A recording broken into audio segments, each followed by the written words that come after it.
It's Tuesday, February 21st, 2023, and you're listening to episode 607 of Fear the Boot, a show about tabletop role-playing games and a little bit more. Running time for this episode is 35 minutes.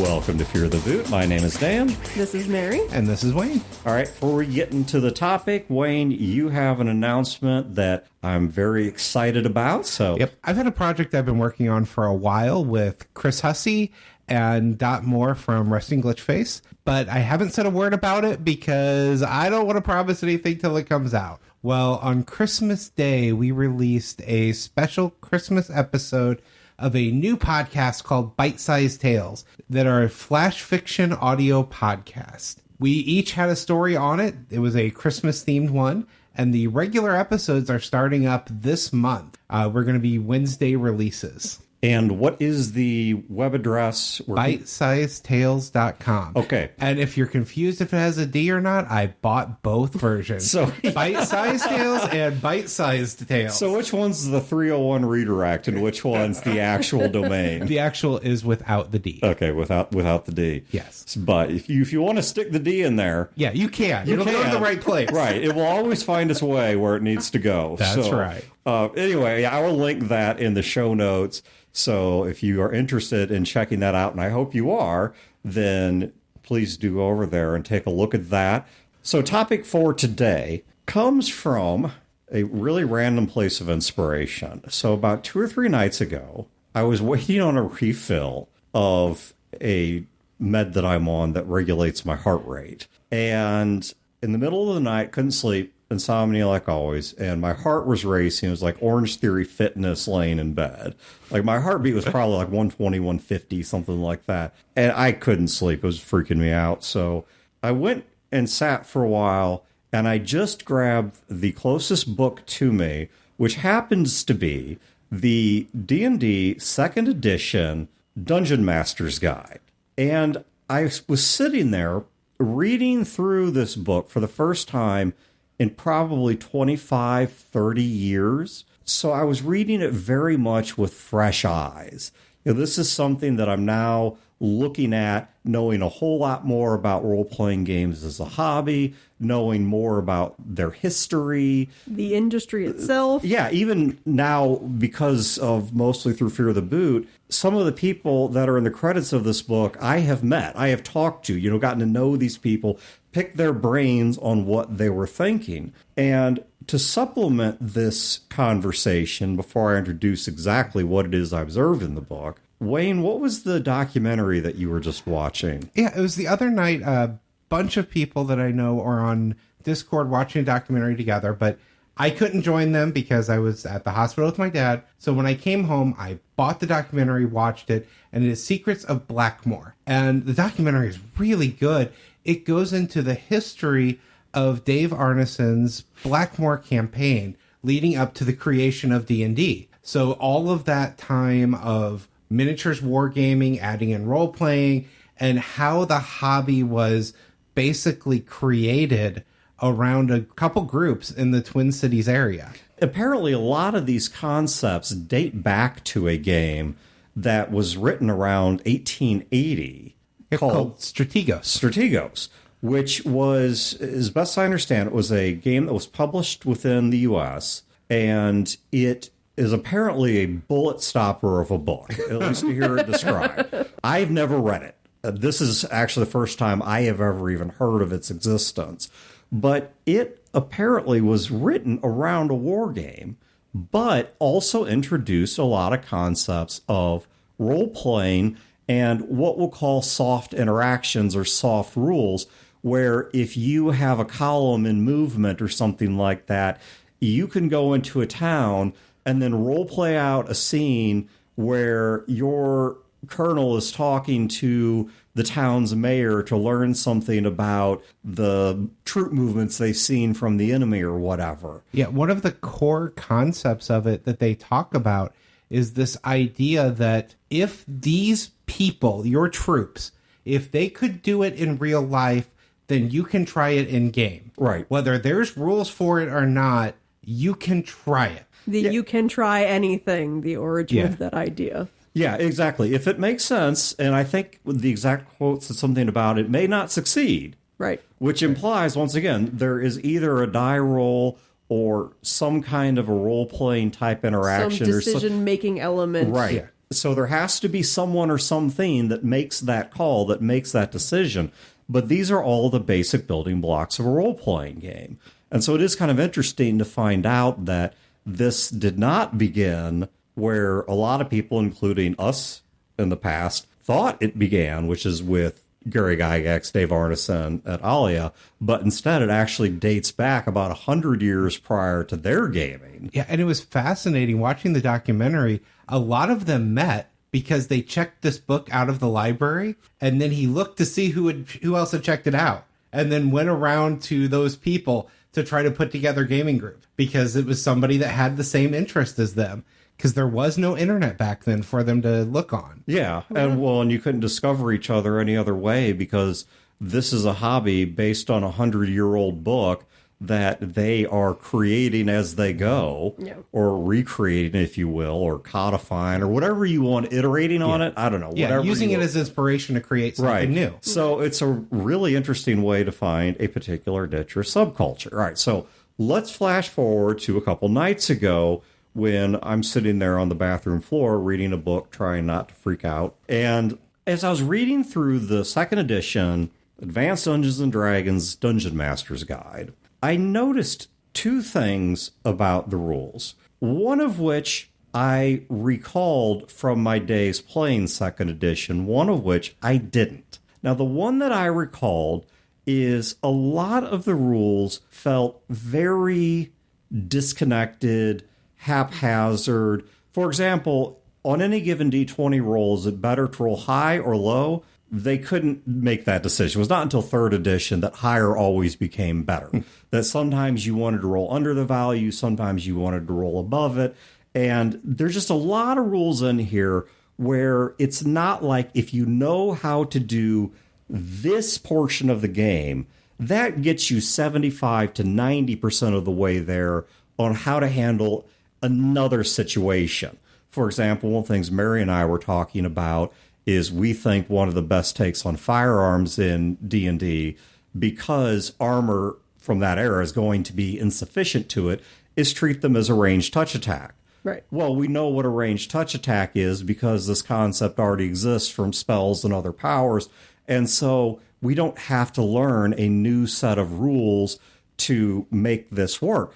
We can just adapt it to a concept that wouldn't otherwise exist in the game. Exactly. Whereas these are much more discrete, individual concepts that are kind of their own little compartmentalized world. This is a book that lacks that front section of, here is the core mechanic. If you understand this, you can know how to play the game. Yeah, exactly. There's a big lack of cohesion in the rules. All right, but the other common complaint about the older versions of D&D, and this is where I started to notice I don't think I ever read this book correctly. And I have a sneaking suspicion a lot of people haven't either. That their memory, and I'm not speaking to you specifically, so chill out if you're getting your keyboard out, but that a lot of people that I've interacted with have a particular image of old school gaming that may be based on something that wasn't actually there. All right, here's what I noticed. There were a lot of rules. Not only were these rules disjointed, but there were a damn lot of them. And they went into great detail on all kinds of different stuff. You got to handle calendars this way and travel this way and poisons this way. And you can't take a dump without rolling on this chart to see how that goes. And as gaming developed into the future and we got towards White Wolf with more of a narrative bent, and then into the real indie stuff that was super rules light, some of them rules-less. And yes, I realize games like Amber actually go back quite a ways.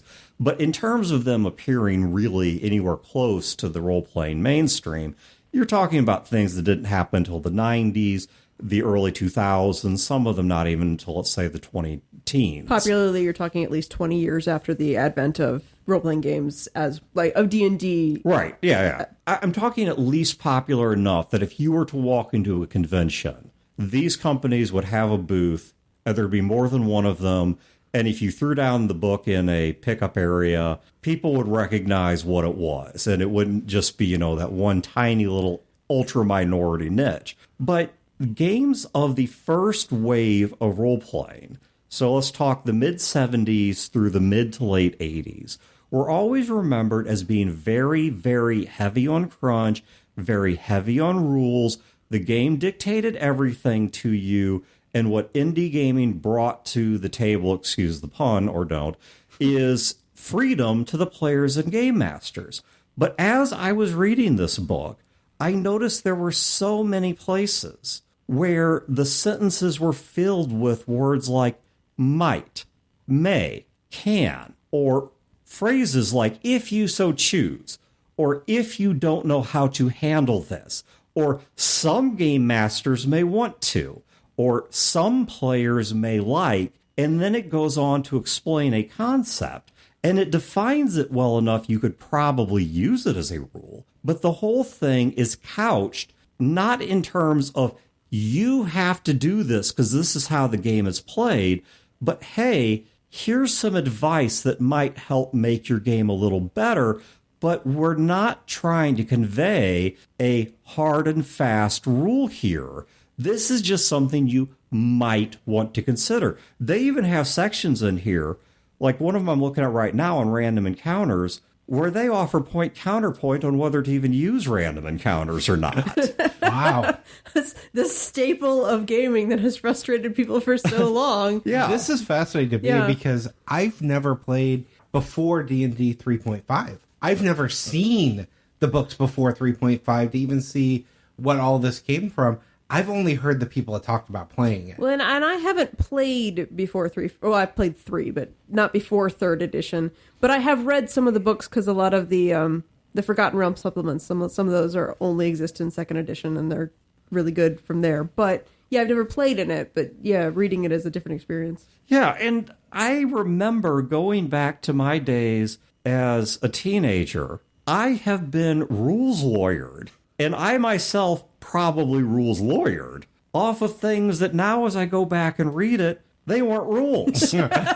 They were suggestions. They were suggestions. They were options. They were possibilities. Now, I have no doubt that people thinking back may say, well, sure, some of the book was like that. If you've got the book, reread it. You may be surprised by just how much of the book is like that. From the very first set of words, the foreword, all the way through the end of the book, how much of the book, once again, how many times you see things like optional, might, could, maybe, rules where they say, oh, well, here's why you might want to play a weak character, but if the player's not having fun, this is kind of what you could do to fix it. It's role-playing advice. Well, at my current age, with my current perspective on time and life, it suddenly occurred to me, well, of course they had to write it this way. Because they were not just teaching D&D, they had to teach the hobby. Yeah, one of the things they talk about in the documentary is this idea that in those early days as they were building this, every GM had their own set of rules. And you go to this person's house, and here's their rules that they're playing by, and here's all of this. And when they wanted to bring this to more people, that was one of the reasons they started writing it down, was to kind of bring that out. And not everyone had that mindset to be able to create all of these rules. Yeah, well, and probably half to 2/3, maybe more of this book is simply ideas and advice. I don't think at the time that I read this book that I appreciated they were not teaching how to play the game in the mechanical sense. They were teaching how to play the game in the conceptual sense, which is why I just mentioned that we're a couple editions in. And so by this point, they have not only had their own experiences playing the game and introducing it to other people, but also going to people who had picked it up at a local bookstore who had never interacted with any of these people before. Right. And sat down and watched how they play the game and they interact with it. And they were starting to see patterns of problems. And so this book does what today things like our show does, of telling you, hey, here's advice on how to make your games better. If you're struggling with something, here's how you could fix it. Like somebody gets poisoned. Well, I have no idea how to handle a poison. Well, here are some thoughts on ways poisons might work. And immediately after that is, well, here's our table, but if you want to invent your own, here's some things you should probably consider about the poison. It's not a linear set of rules. It's not like, we'll do this, now multiply by this, now carry this and divide by this, and now you have the saving throw. It's just, hey, think about these things. And they even at times, I don't know specifically in the poison rules, but in other things, they throw in things like, you could do this and the game could work this way, but you're probably just going to piss your players off. Their section on magical weapons is like that. It says that, hey, some creatures are immune to anything but special magical weapons and such. So it says you probably should not introduce these monsters unless they're purely there for a fear factor until the party has a means to fight them. Because otherwise it's just going to frustrate them that they're all dying and can't do anything to retaliate. Yeah. See, now I'm really wanting to read these books. I know. I'm curious. Yeah. Yeah, and I know that they introduced, in even the first edition, something that wasn't normal in games back then, of giving examples of play. Yeah. It was such a different concept from other board games and miniature war-playing games that they had to actually not just give rules, but examples of play. Well, not just examples of play. You're absolutely right. But one thing that I would like to add to that, to clarify something to the listeners, is the examples of play were not always just about the rules. They were oftentimes fake social interactions. Like you might, for example, I'm looking at the section on preparing a calendar, and it starts off by giving their sales pitch on why they think this is a good idea. One advantage of careful timekeeping is the detail and flavor it adds to the DM's campaign. If a calendar is kept, the DM has a way of recording the passing seasons, holidays, months, cycles of the moon, and other details that give a world life. Once again, there's no hard and fast rule here. They're just selling you on why this might improve your game. They use now as an example. Clerics have holy days to observe, werewolves become more prevalent near full moons, snows come, and birds fly south. All of these are events that happen during the course of a year and make a world seem more real. Without some type of calendar, the DM has nothing to base his campaign on. Take, for example, the following exchange between players. Okay, so they're just inventing a conversation here. John, in parentheses, Johann the cleric's player. Say, I'm a member of this temple. Do I have to do anything or what? Do I give a sermon every week, or are there some days of fasting or anything? DM, well, yeah. You've got holy days you're supposed to spend in prayer. John, oh, when? DM, in desperation. This is almost like stage direction. Wow, I love this. Isn't examples of role play? Yeah. It's examples of actually being a game master Right. and talking to your player. And being in that, Yeah. This is a short exchange. Some of these are Let me answer that after I go poop. Yeah. exactly. And some of these are pages long. This one's relatively short, so I'll read the rest of it. DM, in desperation. Well, Thanksgiving's coming. I like that Thanksgiving is now a high holy day, but okay. John, oh, but you said it's the middle of summer. Doesn't Thanksgiving come at harvest time? Only in our world. Luis, I don't know who Luis is, but this is the random a-hole who just has to have an opinion, I guess. Luis chiming in, it's been summer ever since my character started playing. DM, well, it's magic. Not exactly, and then they go back to the narrative text here, the instruction. Not exactly a lot of color or planning there. Now, if the DM had worked out a calendar, he could have answered those questions with a lot more confidence. I know they reprinted these books a couple of years ago. I need to get a copy. But I wonder, now, and I'm not going to comment on OSR stuff, because OSR stuff, first of all, is much more modernly written, and two, I don't feel like I'm deep enough in OSR to really have good opinions on, or educated opinions on all of its nuances and different titles. If we never drag John Granum back on the show, he's apparently playing it. And so, Yeah, same with Hussey. yeah, that they might have a lot better thoughts than we do. So when I talk about this, I'm talking about old school gaming, not old school revolution or old school revival gaming, which is its own thing. But as I read this, I'm like, holy crap, at least within terms of D&D, I think I profoundly misunderstood this game. And as I have talked over the years to other people that played earlier editions of D&D, and they talk about their experiences or their frustrations or things they liked or disliked, it's usually very similar to my own experience. So I don't have any poll that tells me this is how widespread it is. But I do know, at least from anecdotal interactions, it's not just my gaming group. This was how most people seem to have looked at this, that I don't think they understood in a sort of hermeneutical, a how do you interpret the text sense, right? When we read poetry, we understand we're looking for metaphors and meter and other such cues.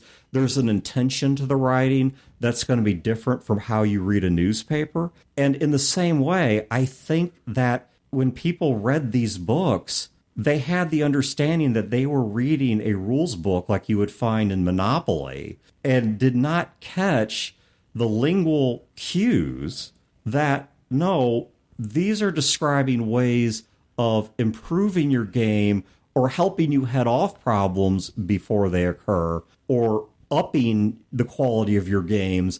It's not specifically, this is what you must do. And once again, I know that people went to me on chapter and verse, and I probably went to them on chapter and verse, beating them over the head with things that were never rules to begin with. I wonder how much of it, too, is conveyed interpretation, where if you have one game master who's reading the book and is like, well, these are the rules that I'm going to pull out of here and use, and you have a group of players who, if they're like a lot of groups I know, they have the one game master, and therefore the rules that he's using are now the rules. And if they're not reading the same book and getting the nuance out of it, like how much of this is just conveyed interpretation that then you lose the nuance? It's just like nobody really knows how to play Monopoly, because they're everything that people complain about is mostly a house rule for it. Right. It's you being taught by somebody who is already doing things their own way, and they're not going to give you the resource that tells you here are the other ways to do it. And you are absolutely right on that, because I think it's still true today because of the fact that you need a group to play. And so therefore, usually at least somebody in the group is going to be experienced in the hobby. That's not always the case now, because things like Stranger Things and Critical Role, whatever.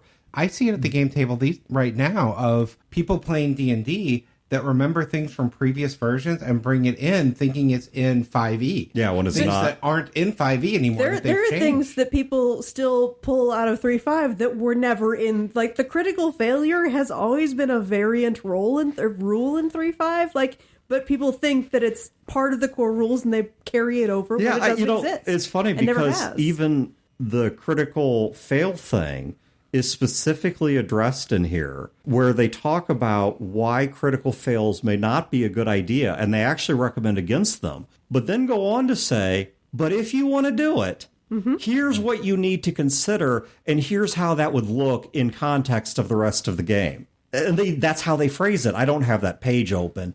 Maybe I can find it here in a moment and read some of it. But you're absolutely correct, Mary, that a lot of role-playing over the years, and even to this day, though certainly, I mean, almost exclusively back in the 70s, 80s, 90s, it was very much a cultural tradition that a group of people started doing it, new people joined, old people left, people'd separate and then go start their own groups at a college campus or with their friends in their new town, and would pass on these ideas and create this shared understanding and or shared misunderstanding of what exactly role-playing is. And I see this in all kinds of areas of life where people are just certain that something is true, even though it isn't. It never has been. I found it really fascinating in the last few days, having my views, my opinions on what old school gaming was so shaken up, because I didn't come to gaming until my late 20s. I never played a lot of these. I wasn't in the hobby when these came around. And so I just have heard what other people have to say about them. And I hear all of the stories about D&D being this dungeon crawl, all about the combat, not much role-playing at all. And then I watched this documentary and listened to the people that were there when it was being created talk about the role play and the you can do anything and all of this that doesn't at all fit with the box that D&D had been put in as other people described it to me. It really did kind of open my eyes to that these early gamers were very roleplay heavy in a lot of the things they did. Yeah. They didn't necessarily have combat every session. I'll say one of the examples you gave, Wayne, when we were prepping this topic, is you said in that documentary, they talk about a day where people came over. Yeah, it was one GM had this idea. And so he sold the players that were going to play this Napoleonic War miniature game. But for the first session, we're going to play out the part where you go into the city and start getting information and gathering. He had no intention of ever playing the miniatures part. They came over and had a whole session of just roleplay without knowing that that's what they were doing. Yeah, and this is before role-playing was really even meaningfully codified. Yeah, it was just so something they were basically LARPing. Yeah, it was just something they were adding into their miniatures game. Yeah. That became the whole game. We're playing grown-up make-believe because we're not even necessarily, we don't have a die mechanic to fall back on. Yeah. It's literally who can argue the point, and Yeah. I decide when you're right. Exactly. It's something that we would see as closer to one of these rules light or rules list dice indie lists or games. something, yeah. Like, Amber Diceless, Inspectors, Fiasco, whatever. And this is not a new idea. This was the genesis of the RPG. Yeah, and when you hear about it, that this grew out of wargaming, I think of what I know of wargaming. I'm these people that are very strict with the rules of you do this, you measure this far, you do. I mean, you can watch wargaming now. Like, it's become miniature table, Yeah. like, any kind of miniature war games, but it's still the same thing where it's like, I can move this far, I can attack this way, I have this option, but I also roll these many dice and you can only defend this one way. And there is fun to be had in that. Oh, absolutely. I, as somebody who has both Skaven and Orc armies, yes, there is. So I'm going to read a little bit from the section on artifacts and relics. All right, I won't read the whole thing because it's really long. But I'm going to read just a little bit here from artifacts and relics. Because of their grand impact and titanic significance in the scheme of things, artifacts should be used sparingly. There are only so many times the character can save the world before it becomes old hat. So no hard and fast rule here, just concepts. Yeah. Don't be too eager to introduce these items into play, and don't bring them in too often. Artifacts and relics represent the epitome of magical items. They are going to lose a lot of effect if every king in every kingdom has one in his treasure chambers. If characters only find one artifact in their entire careers, it will be enough. Well played for all its drama, it will lead to an adventure the players will remember for a long time to come. When you do decide to introduce an artifact or relic, you design it specifically for your campaign. Some examples are given at the end of this section, but artifacts should always be made to fit your campaign, not the other way around. In this way, the players will never know what to expect, not its shape, its history, its powers, or its purpose. Yeah, it makes you wonder how you got to the point of people knowing things that are in the book and knowing the stats of it and seeing this show up and immediately when knowing somebody hands you a deck of cards and asks you how many you want, you know exactly what's happening. Yeah, if you played D&D for enough time, everybody knows a deck of many things. Everybody has seen some body part of Vecna. And through here, exactly as said, once again, I'm not going to read this whole section, but they give some random charts to roll on, some suggestions. They give some pre-made ones you can use. But they're like, if you're going to do this, okay, here's kind of what that process might look like. But it starts off by saying, I mean, I just read it. It starts off by saying, we don't recommend doing this. Mm-hmm. We recommend you just invent it yourself and make it fit your world. And I wonder if part of this comes from exactly that, where it takes a very specific type of person who's willing to come sit down and build an entire world from scratch and all the artifacts and put all of this in. Like, that's not every game master. And if you're looking at this book as I do want to run this, I want to play this game with my friends, but I'm going to just take what's in it that I can use as a codified rule because it's there, and that means I don't have to come up with it. I wonder if that is really just enough people didn't have the time or energy or creative output to create things, so they ignored all the stuff that was build your own and just took what they could. What's interesting is you have this book that is all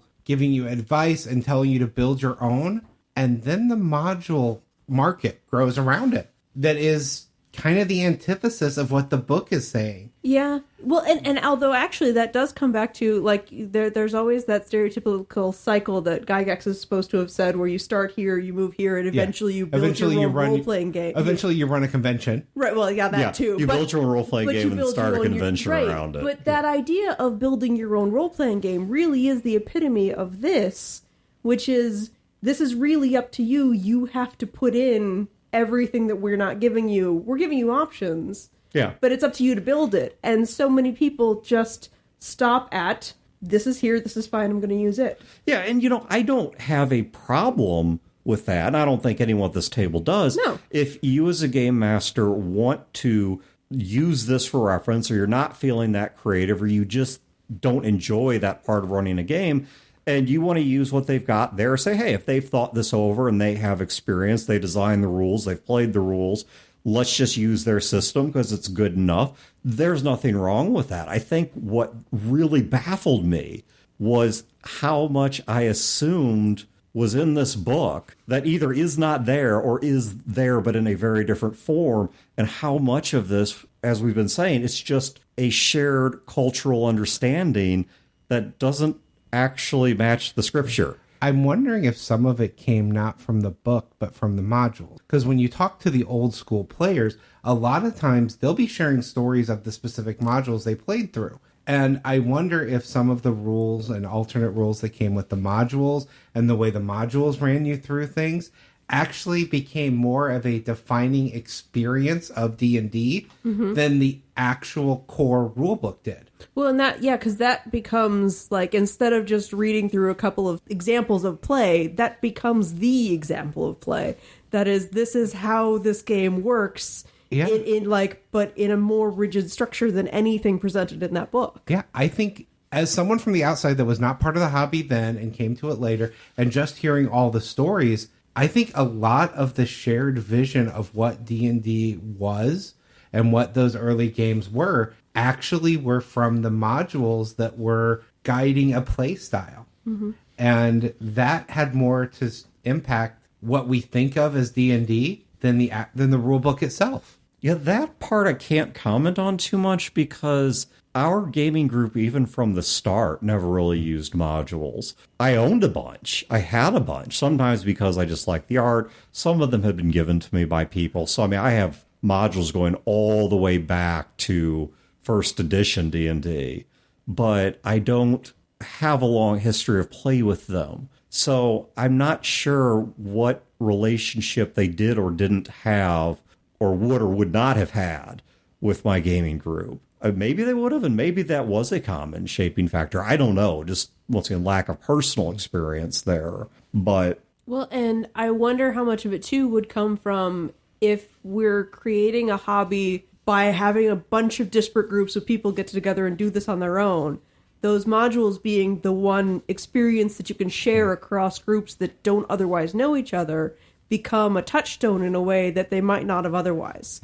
Because you can reference this with a group who has never played your home game, and like they know what you're talking about, and you have that shared experience.